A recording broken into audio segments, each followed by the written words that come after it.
নমস্কার বন্ধুরা, তোমরা সবাই কেমন আছো? আশা করি সকলে খুবই ভালো আছো। পম্পা সিম্পল কুকে আমার সকল বন্ধুদেরকে স্বাগত জানাই। বন্ধুরা, প্রতিদিনের মতো চলে এসেছি আজকেও তোমাদের সঙ্গে খুবই সহজ এবং ভীষণ হেলদি টেস্টি হাতের কাছে থাকা মাত্র হাতে গোনা কয়েকটা উপকরণ দিয়ে টেস্টি রেসিপি এবং হেলদি রেসিপি শেয়ার করব। এই রেসিপিটি বানাতে খুবই সহজ। তাহলে চলো বন্ধুরা, কীভাবে এই হেলদি টেস্টি রেসিপিটি বানালাম সেটাই তোমাদের সঙ্গে ঝটপট শেয়ার করে ফেলি। তার আগে বলবো বন্ধুরা, ভিডিওটা দেখার সময় একটা লাইক অবশ্যই করে দেবে। তোমাদের দেওয়া একটা লাইক আর সুন্দর একটা কমেন্ট আমার নতুন ভিডিও বানানোর উৎসাহটা অনেকটাই বাড়িয়ে দেয়। আর এই রেসিপিটি একবার বানিয়ে দিয়ে দেখো, বাড়ির বড় ছোট ভীষণ পছন্দ করবে। এটা তোমরা চাইলে সন্ধ্যার স্ন্যাক্স হিসেবেও বানাতে পারো। আজকের রেসিপির জন্য সবার প্রথমে এখানে নিয়েছি একটা মিক্সিং জার। এবার এই জারের মধ্যে দেখো বন্ধুরা, চায়ের কাপের মাপ ধরে 1 কাপ নিয়ে নিচ্ছি শুকনো চালের গুঁড়ো। বাজারের কেনা যে শুকনো চালের গুঁড়ো হয় সেই চালের গুঁড়োটাই ব্যবহার করলাম। বাড়িতে তোমরা চাইলে চালের গুঁড়ো রেডি করে নিতে পারো। শুকনো চাল মানে চালটাকে ভিজিয়ে শুকনো অবস্থায় জলটা ঝরিয়ে নিয়ে গুঁড়ো করে ব্যবহার করতে পারো। এরপরেই এর মধ্যে দিয়ে দেবো ওই একই কাপের হাফ কাপ রান্না করা ভাত। রান্না করার শেষে যে এক্সট্রা ভাত থেকে যায়, সকালের রেসিপিটা বানাতে চাইলে তোমরা আগের দিন রাতের ভাতটাও ব্যবহার করতে পারো, কিংবা বিকেলে বা সন্ধ্যের টিফিনে বানাতে চাইলে তোমরা কিন্তু দুপুরের ভাতটাও ব্যবহার করতে পারো। তো দিয়ে দিলাম হাফ কাপ ভাত। খুবই সহজ এবং ভীষণ হেলদি টেস্টি একটি রেসিপি শেয়ার করছি বন্ধুরা। একটা লাইক দিয়ে ভিডিওটা সম্পূর্ণ দেখো, আশা করছি রেসিপিটা তোমাদের খুবই ভালো লাগবে। তো দেখো, এবার আমি দিয়ে দেবো 1 কাপ জল। ওই কাপেরই 1 কাপ জল দিলাম। এবার ঢাকনা চাপা লাগিয়ে খুব ভালোভাবে একটা মিহি পেস্ট করে নেব। তবে হ্যাঁ, পেস্ট করার সময় যদি মনে হয় এটা খুব গাঢ় লাগছে, তাহলে আবারও সামান্য একটু জল দিয়ে এটাকে পেস্ট করে নিতে হবে। তার মানে এই চালের পেস্ট এখানে চালের গুঁড়ো ভাতের পেস্ট করার সময় কোনো রকম যেন একদম দলাভাব না থাকে, খুব মিহিভাবে এটাকে পেস্ট করে নিতে হবে। খুব ভালোভাবে পেস্ট করে নিয়ে ফিরে এলাম। তবে হ্যাঁ, এখানে কিন্তু আর কোনো রকম জলের ব্যবহার করিনি। ওই 1 কাপ জল দিয়ে কিন্তু খুব ভালোভাবে একটা সুন্দর স্মুথ পেস্ট বানিয়ে নিয়েছি। কোনো রকম কিন্তু দানা অংশ নেই। দেখো বন্ধুরা, আমি তোমাদের তুলে দেখিয়ে দিচ্ছি। ঠিক এইভাবে একটা স্মুথ পেস্ট বানিয়ে নিতে হবে। এবার এটাকে একটা বোলের মধ্যে ঢেলে নেব।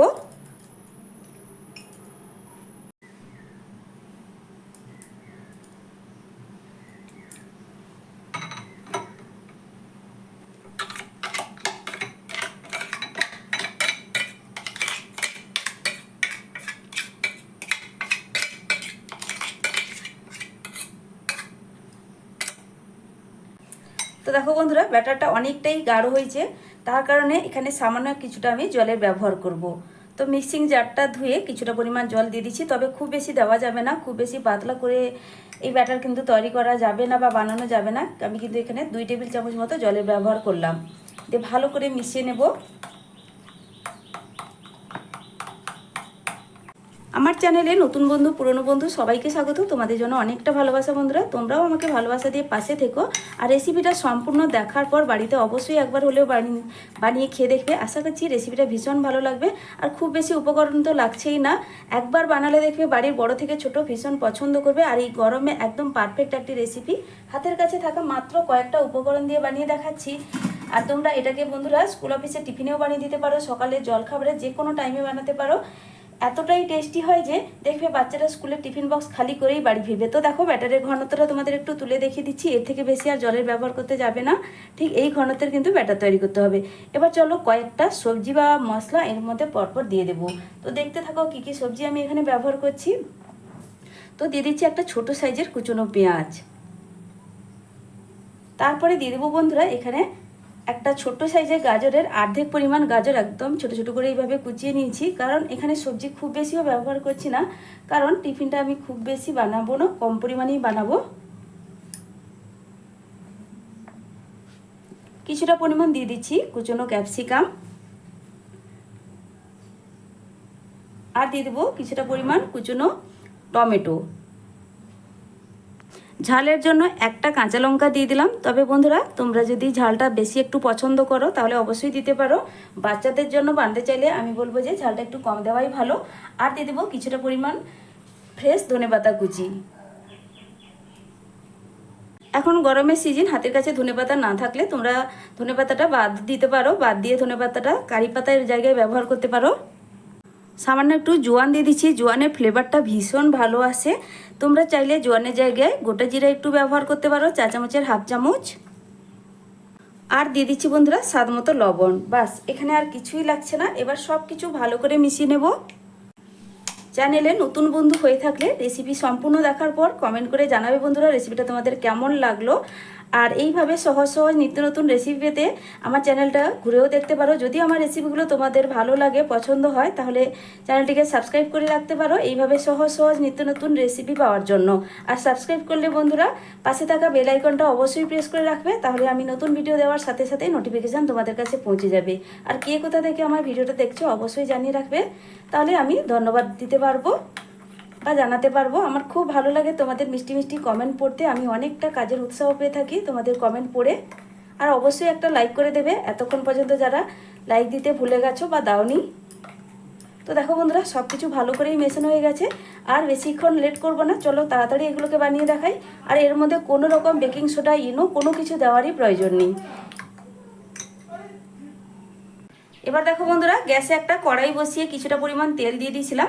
তোমরা কিন্তু যে কোনো কড়াই বা পাত্রে তোমরা এই টিফিনগুলো ভেজে নিতে পারো। দেখো কিছুটা পরিমাণ তেল দিয়ে দিয়েছি, আর তেলটাও এখন মিডিয়াম গরম হয়ে গেছে। এবার একটা হাতার সাহায্যে আমি কিছুটা করে ব্যাটার নিয়ে এর মধ্যে দিয়ে দেবো।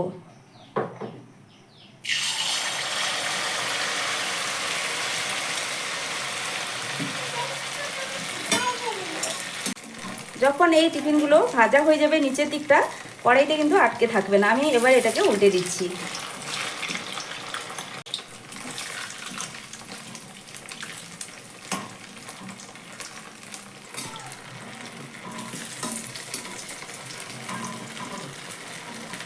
তো বন্ধুরা দেখো এখানে কিন্তু আমার একটা টিফিন ভেজে নেওয়া হয়ে গেল। তেল ঝরিয়ে এটাকে তুলে নেব।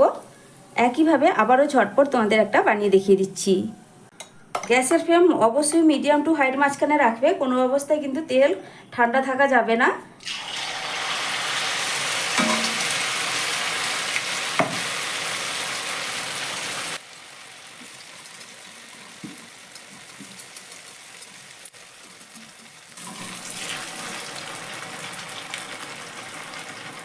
তো বন্ধুরা দেখো এখানে আবারও একটা আমার বানানো হয়ে গেছে। তেল ঝরিয়ে তুলে নেব। এগুলোকে তোমরা সন্ধ্যার স্ন্যাক্স হিসেবেও বানাতে পারো, খেতে ভীষণ টেস্টি হয়। খুবই এটা মুচমুচে হয়, খেতে ভীষণ ভালো লাগে বন্ধুরা। অবশ্যই একবার হলেও ট্রাই করে দেখবে। তো দেখো তুলে নিচ্ছি। একইভাবে যতটুকু পরিমাণ ব্যাটার আছে প্রত্যেকটাকে বানিয়ে নেব, তারপরেই ফিরে আসছি।